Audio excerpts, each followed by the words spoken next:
We are happy to race the next days, and we are looking forward to the World Championship and give it all. Everyone is super friendly. We can race in great conditions.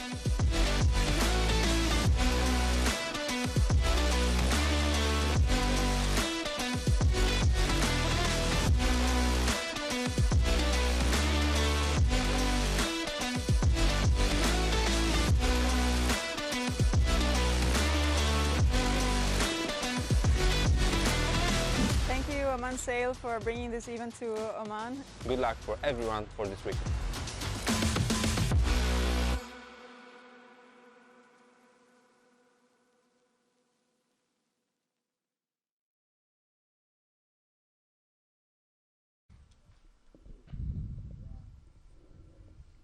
Welcome everybody to the 2021 49er FX and Nacra 17 World Championship from Mussanah, Oman. I'm your host Ben Remacher with Chris Musler and Noura Ruskala, and we're just about to head into day 3 of racing, the final day of qualifying for the 49er fleet. Just past the start here, we can see Austria in the foreground winning the pin, and quite a few boats going right as well. Yeah, it looks like Japan is on its way to took a pin start on its way to the left side as well. Korea, actually. Oh, Korea. Yeah, that's first true. time they've come to the World Championship. Looks like the Japanese flag with this contrast, but that's the first time the Korean team's been here with 2 boats, so also having a good start. Yeah, and indeed, it looks like the fleet is divided into like 50-50, so half of the fleet is going to the right and the other half to the left. So I would almost say at this point, the right seems more preferable. Normally, if the left is working, there would be indeed more boats heading to the left. The weather today is a bit different, though, from the previous days. It's like a foggy day today. It's weird. Sea breeze, though, but like different. It's been sunny and clear, so I think that will definitely change the racing and the strategy. Behind us on land in the mountains, it's raining in some places. It's not raining here, but this is certainly the first weather of any sort than sunny we've seen all week. And the fleets look great here. Looks like nice wind conditions. And you're right about the right favoritism. Most of the week it's been right favored, and you can't see it in shot, but Hong Kong is leading the fleet right. This is Bilstein and Husel on Austria 29. Coming off the pin, they've won the pin end, and now we're right over top of them. You get a good view of that 49er rig. They're not able to tack and cross, though. The Koreans are holding their lane, along with, who's that above them? Poland 42, Przbytek and Kolodinsky. And then there's also Oman more on the left side, holding the guys to the left so that they won't be able to tack. That's Musa Al-Hadi. Yes. From Oman. He's the top Omanian team, and he's right on the border of making gold plate here. So we'll get a points update to you shortly. He's just had to tack off, so he wasn't able to hold that line. And now you can bet Bilstein and Husel are going to try and make sure they're able to cross whenever they feel like it. Yeah, it's nice to see at the top of the fleet again the Uruguayans who've been pushing really hard. Nora and I were talking about them today, how young they actually are. But Nora, tell us a little bit about what you were saying. It's not just to be fast to show this kind of performance, right? No, it's a lot involved, like the whole package, basically. Not just being quick, but also having the knowledge of, if there are quick situations or rule situations on the water, like how to adjust to them and get out as quickly as possible. Here we actually saw Austria now tacking from the left side. They're actually doing really well now. It looks like...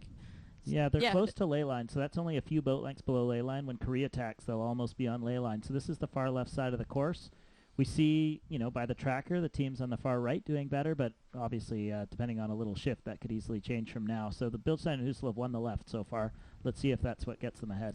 Well, looking at the tracker, Hong Kong all the way to the right, they're having a lift there, which looks really good for them. And Austria is not coming so well.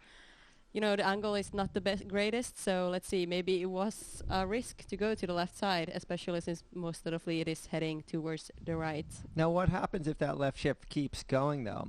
The angle starts to look pretty bad coming back. I mean, looking at the tracker right now, it looks like they just keep getting lifted, right? Yeah, there could be like a banana mode where they keep getting lifted all the way, but we have to remember they have one tack left. They're bearing So up. Did you see them bear off? Yeah, Looks like yeah. they're maybe getting headed right now. It could be the perfect beat. But that's actually the perfect thing. If it's heads up and then bears away, and then you have an opportunity to tack Right. because the shift changes. I mean, I don't know how much to trust the ley line on the track, but I mean, they could. You see how Uruguay just tacked underneath Hong Kong.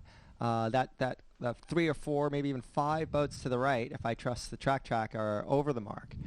Yeah. So we'll see how this turns out. But it can't hurt to be up there right now. No. Austria is looking really good up there.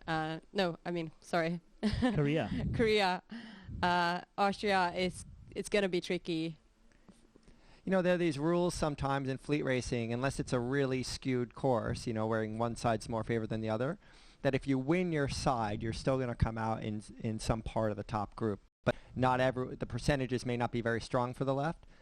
Korea may be the only one that comes out of the left. I think that's a pretty good basic rule that if you're planning on heading to the left, you should commit to it and, win your side, as you said, because you're going to be pretty well off if you win your side. Of course, there's situations when you come last, but at least you won your side, so you can't control the whole fleet. And it looks like the left is coming good, so that that shift that the right group was sailing in that was pointing them up the course according to the tracker is staying with Austria 29 and Korea 202 on the left, and they look like they're well clear now. So at this point, they're not worried about future shifts. They're almost straight ahead of the pack.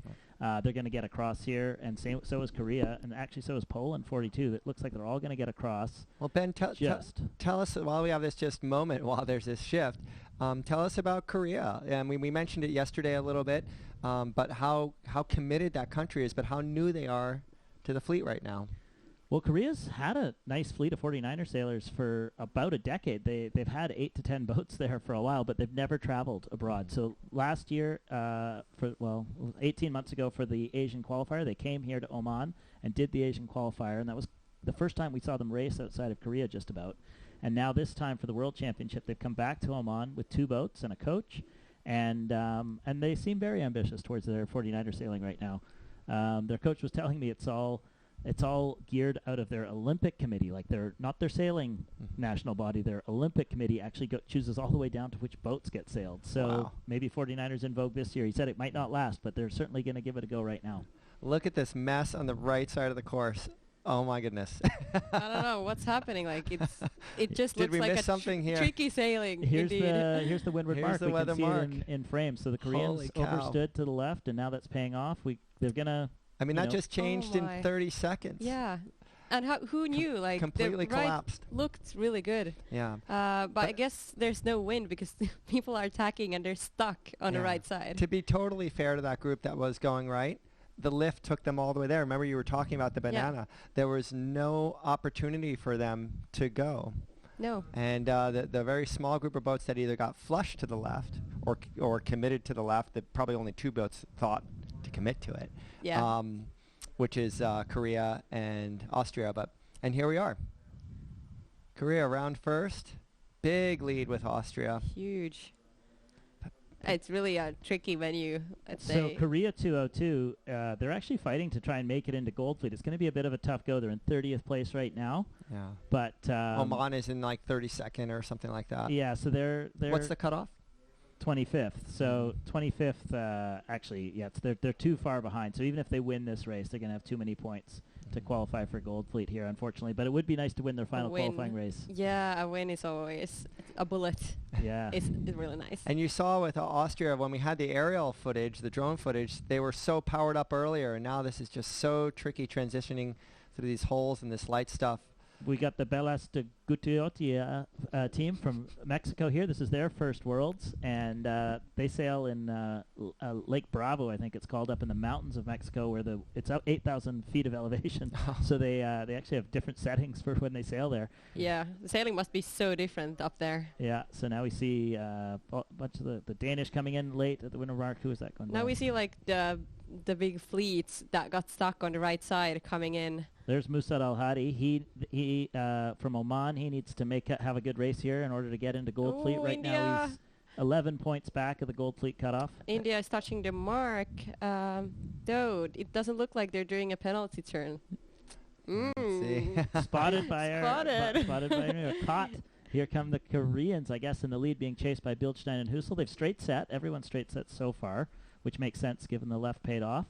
And let's see if Bildstein and Husel try and jump them. They look like they're sailing a bit low right now. Yeah. Well, with the Oman sailors that we see here now, qualifying is a little out of reach at the moment. But this gives us a good, Ben was talking about it yesterday, seeing if there was pressure or not. So they've got 11 points to make up on 25th right now. So a great race here, and actually they might make Gold Fleet still, but they're in tough. They're in 27th overall, top 25 make it. Yep. And what I was talking about, see how hard they're working the waves here. Yeah, exactly. See where they are on the rack. If they're all the way back with their foot in the straps, that's what is that, Nora? Like 12 knots of breeze or 10 knots of breeze? Yeah, around 12. So this is what, like 8 knots? Or Yeah, it looks much less. Oh, yeah, maybe 8. Yeah. Less than 10 for sure. Yeah, not as windy as it was when they started, but the one thing that Abdul and Ahmed told us from the Omani team this morning is that the clouds we saw are very rare this morning, and then this haze, this kind of fog that we saw today, brought the sea breeze in earlier, but we just saw it's very unstable. So I think that's making an impact. Even though there is breeze earlier, we saw an entire half of the fleet get stuck on the right.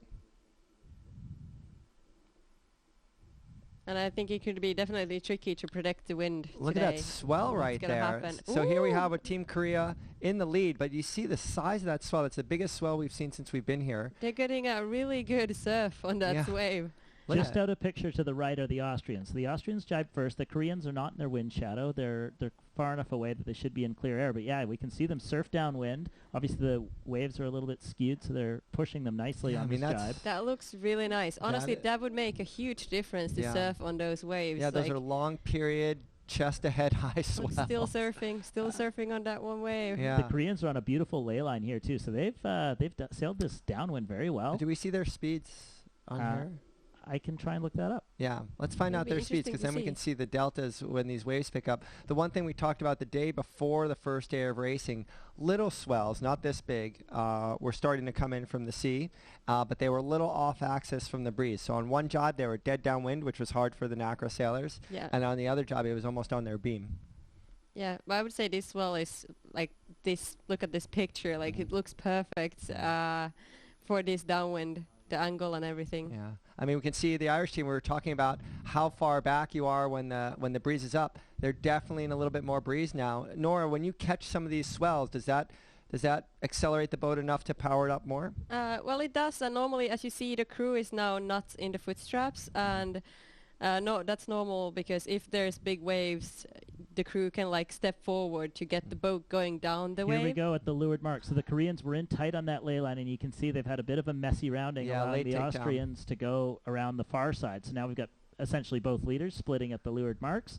Yeah. And in third, that is Mexico. So Mexico's had a good downwind as well.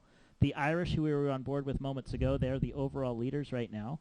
And as we see the Mexicans coming around, let's see how Mexico's doing overall and see if they're in with a shout. Now Mexico's down at 35th overall, so big mix up here. They went left, and that's paid off for them on the first beat. So they're having their best race of the regatta. So who's this coming in right now? That's the second Austrian team. That is Pretner and Fleckenberger.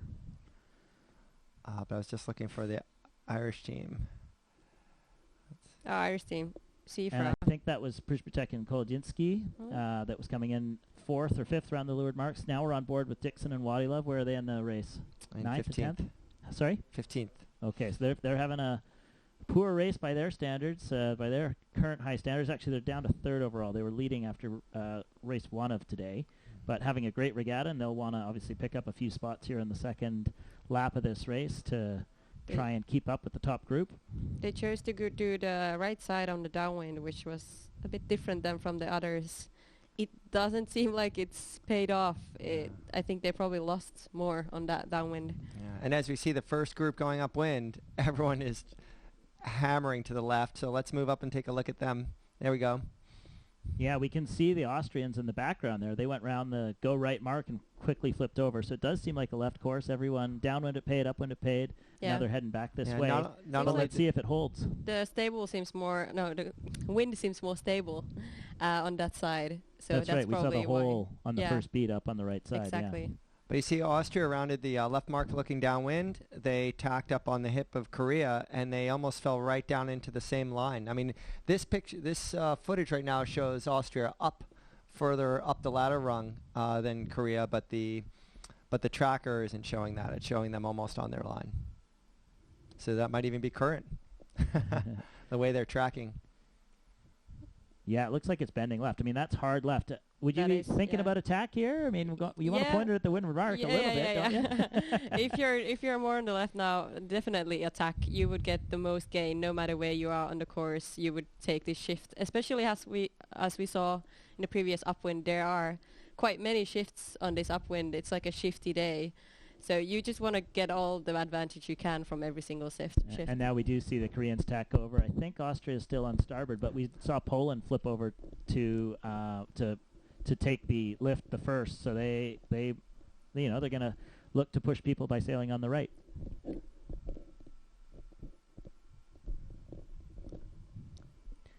Koreans here, still fighting in the top row. They're going to have a cross here with Austria. And let's see if the Austrians hold that line or not. We've been talking about how shifty it is. It looks pretty close. They're kind of powered up, but you can tell the boat's not accelerating like it is at full power. So they're trapping hard, but not moving that fast. You can see the Austrians kind of crouching a little bit. So no one's quite full power. It looks like, to me, the Koreans are going to get across the Austrians.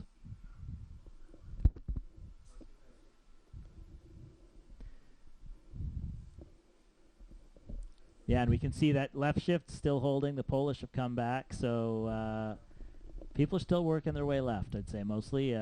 Yeah, but now many of the boats are on the right side. They're tacking, so there's a new shift again.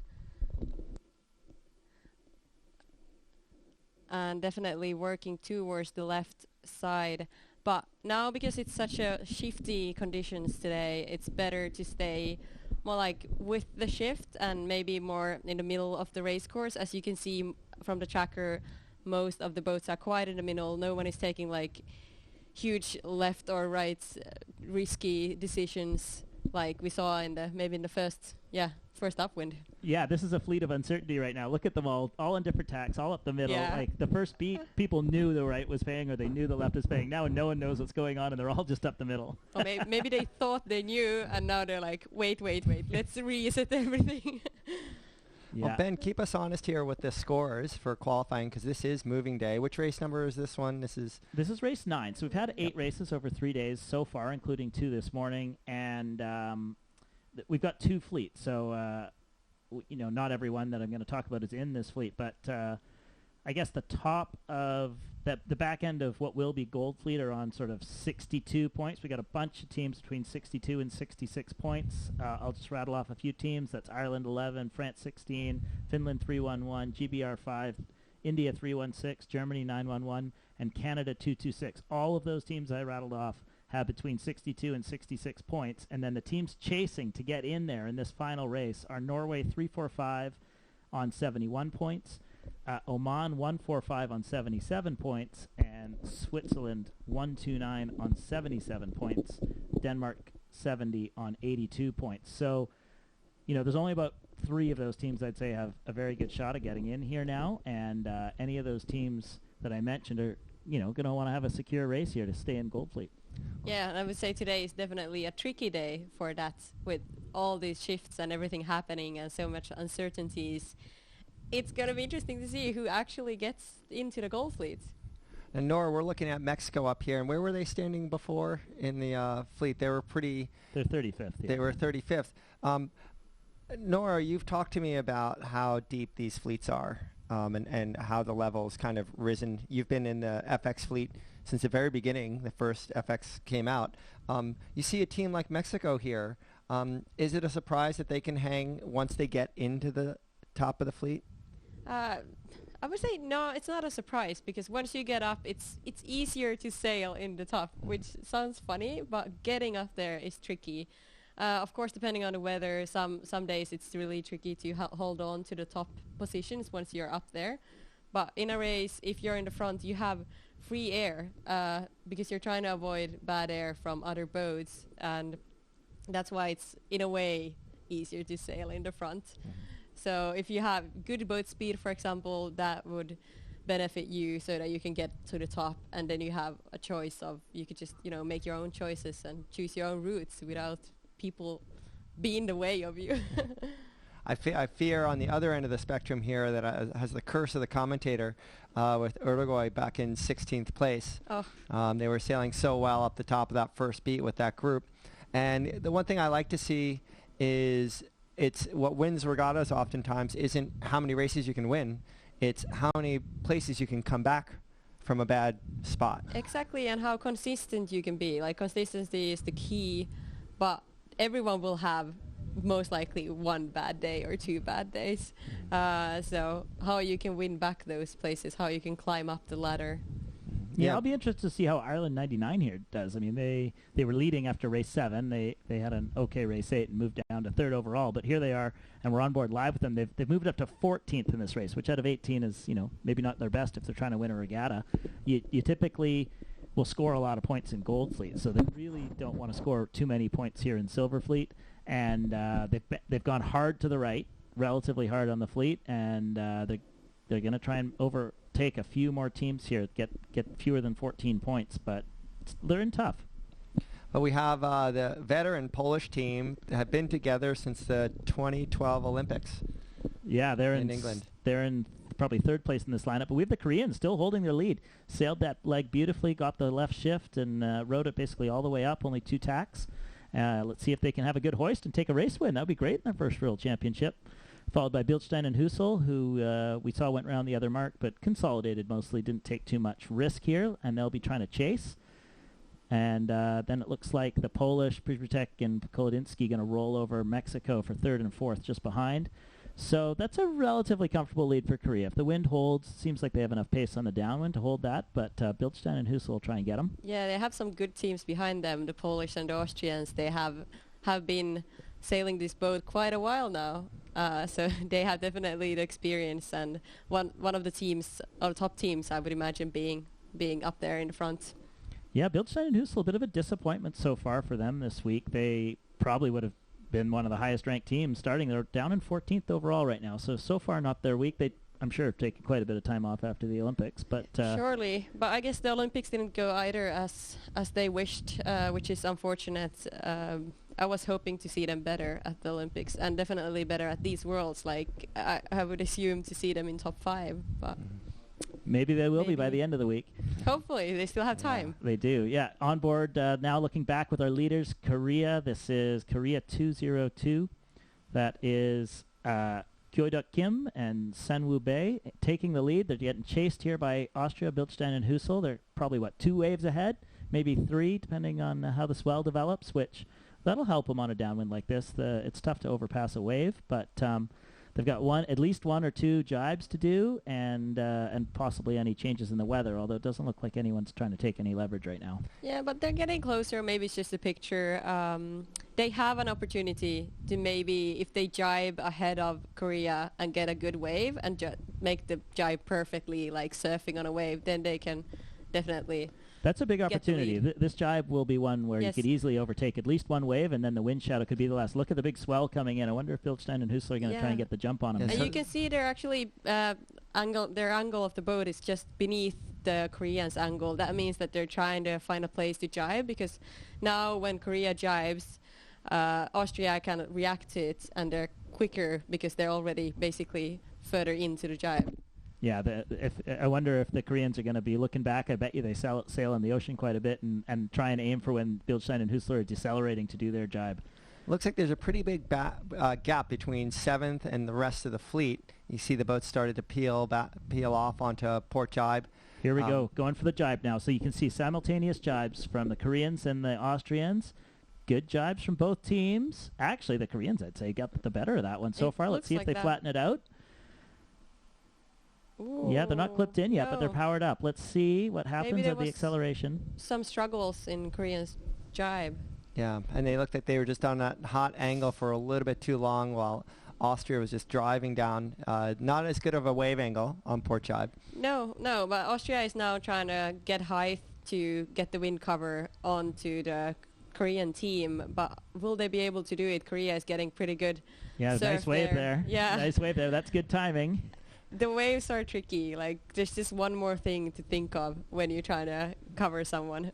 So when you see that big gap between this front pack and then the rest of the fleet, I mean, Nora, if you were the lead of the back pack and you saw that in front of you on the last downwind leg, I mean, what are you thinking? Are you thinking it's impossible? Let me just keep my spot? At the moment, I would be pretty impossible because they're so far ahead, and I don't know if there's enough opportunities in this wind. Maybe if it was super gusty, but it looks like it's more shifty day today than gusty. Yeah. Korea's well placed there. I'm very impressed with pulling off that jibe under pressure, getting out. They've seemed to have held their lane, and they'll have one more jibe to the finish. I don't think Austria's going to get over top. Far from it. Yeah, and Mexico has an awful lot of pressure on them after they got passed by Poland at the top of that last beat. But they're doing an awesome job. This is where them holding their position with speed and nerve shows some maturity. This is the place I'm trying to say that this actually shows the difference of youth teams and a bit mature teams, how to react. Are you nervous? Will you do the jibe perfectly and hold your lane? Right. It's a little bit tricky to see where the wind's coming from here. Austria's definitely getting farther forward. I don't think they're going to have time to make an impact, though, are they? Korea must be quite light, too, and they have really great technique right now. They're going deeper and sheeted in on these waves. So they're taking that apparent wind and driving it way down, but it looks like they're keeping the flow attached. And there they go for their jibe through the finish line, and that's going to be a race win as long as they keep it upright. Perfect. Yeah. Beautiful. Don't jinx them. No, they've got it. But race win for Korea. Let's see where Congratulations. Poland comes in on this. Austria didn't have much of a chance. They tried everything, but as long as Korea and Austria jibes the same time, then there's not much to do, to be honest. Yeah. Well sailed there by Bilstein and Husel. They'll be happy with a second. Get them. And here's Mexico with lots of pressure on them. They dropped a place, then they picked it back up and held off a chasing pack of 3 or 4 boats that were right up against them. They sailed really well at the end because it looked their position was really tricky. I was like, will they survive? Does that carry through in your confidence in the next race, even though you haven't been up in the top of the pack? Should we expect to see them maybe have some superpowers going in the next race? Indeed, I think so. Yeah, this was a good race for them, even though they lost some places in the end.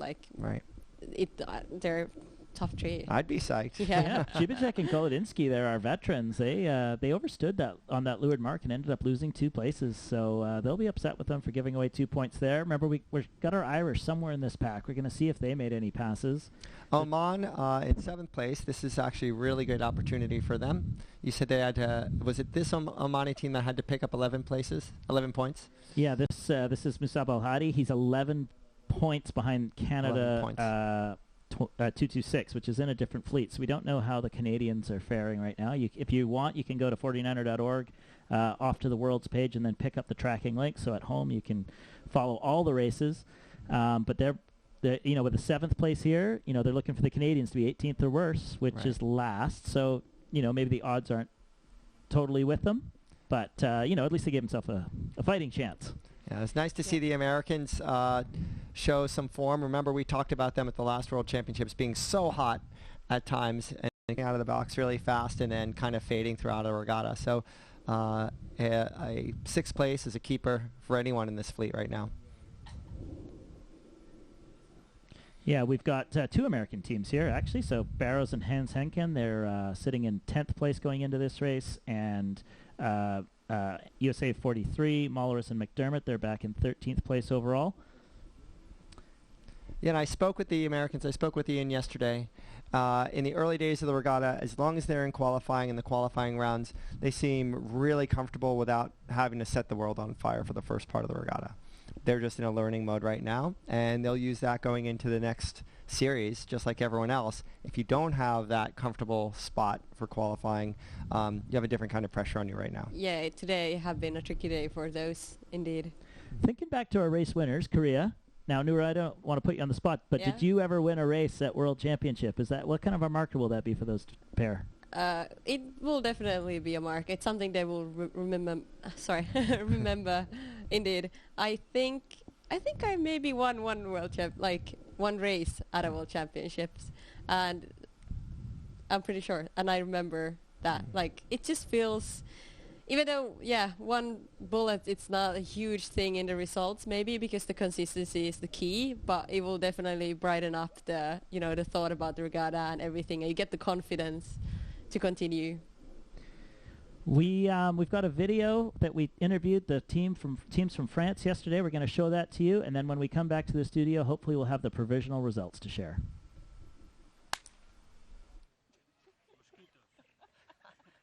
You're safe now. Thank you. Hello, my name is Lara Granier. I sail with Amélie Liu in the 49er FX, and we're here at the 2021 World Championships in Oman.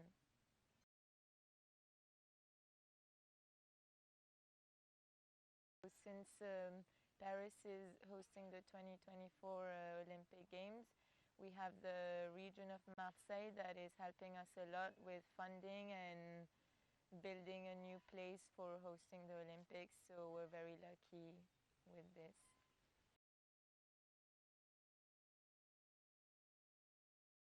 The sponsorship with the federation and the region is not exactly the same. The federation wants to put a lot of money in like the best team, and the region helps out like more like youth teams and teams that are growing up, like maybe that are not like the best team at the moment.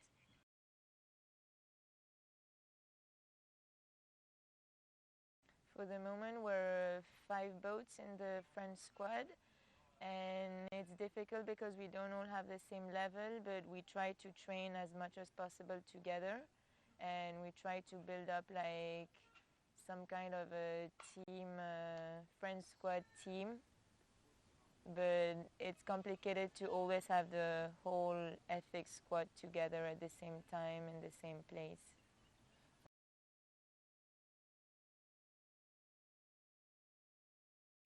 It's quite special to have the Olympics in our home country, but I guess the important is to work like as much as if it was in another country.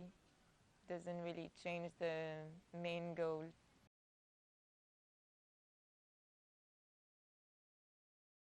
I know that definitely there's one of the French teams that started sailing again because the Olympics were in the home country, and they're happy to do it because of the Olympics in Marseille.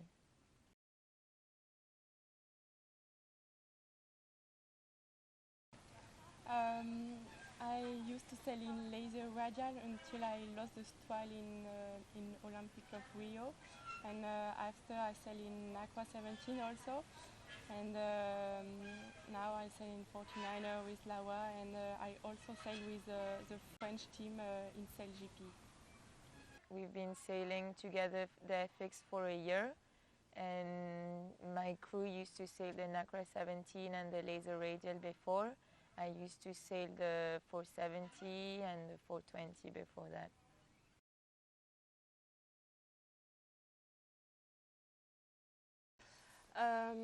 It means a lot of things, in fact. And the first thing is we are really lucky to host the Olympic game because it's easier, like about the financial and everything. But the most important thing that we have to be really focused on when we have to do on the water, because I think we can heard a lot of things about the Olympic venue and if everything is ready or not, but it's not, our job, and we have to be really focused on what we have to do on our sailing.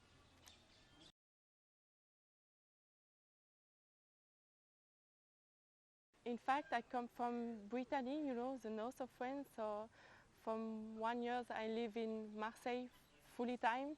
So not I lost, but now I live far from my family. So for me, sometimes it's a bit hard, but it's my main goal today. So I really motivate to do everything to improve my sailing and to be competitive on 49er boat, and maybe to win a medal for the next Olympic in Paris.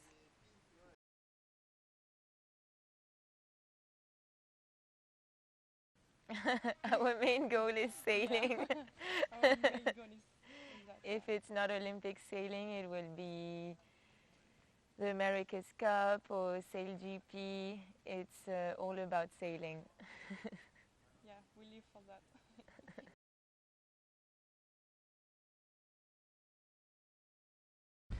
Welcome back, everyone. Chris, what a great chance to meet those sailors. What did you think? What did you...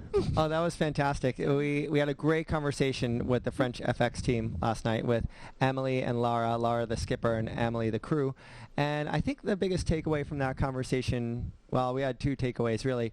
But we talked about what it's like being a team where your country is about to host the next Olympics. How much more resources, which they are getting some more resources on the team because of that, but also how much pressure that puts on you.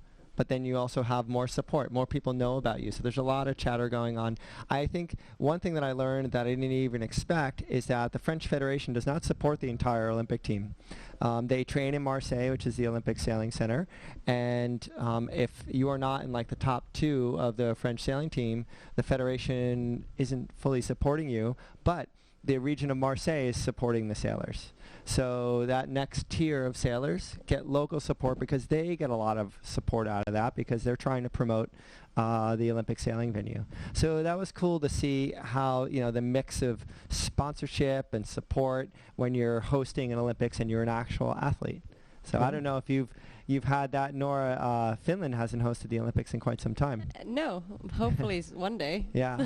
But that will take some time until that happens.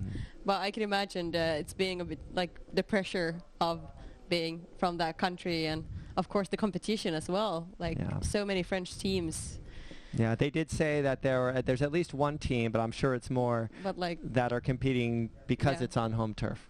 Yeah, that home games is a special thing, and you're only going to get it once, if ever. Exactly. Well, we'll hear from them again, but for now, let's hear a word from our sponsors.